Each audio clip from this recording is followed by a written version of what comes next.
In this video, unbox natin tong bill counter. This will be available on our online stores, Lazada and Shopee. If you're interested, make sure to check the link down below. Sa loob, meron tayo external display. We have the power cable. Ilang yung kasama sa box. This is model 2108. In the next part of the video, we'll do a walkthrough on how to use it and yung mga functions neto. So, nakaset up na yung cash counter natin. Ito yung pinaka-power cable niya. This goes to the back. Sabi na rin natin i-plug in si external display. Ang use nito is para makita ng counterparty. Actual count cable niya for that. Kung to-turn on natin, we have the button right here.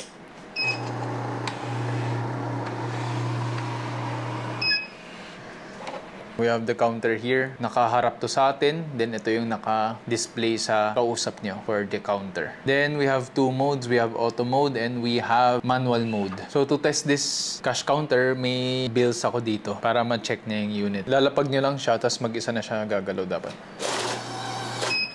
Ayun. So, it happens naman yung ganung error. Lalabas dito, tapos lalabas din siya dito sa kabila.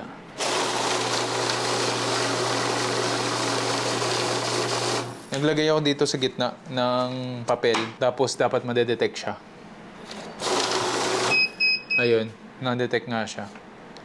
May fake bill. May bagong 1,000 bill note na tayo. Itong 1,000 na bagong design natin, mapaprocess na rin siya ng bill counter natin. Check natin. Ito yung mga new 1,000 peso bill designs natin.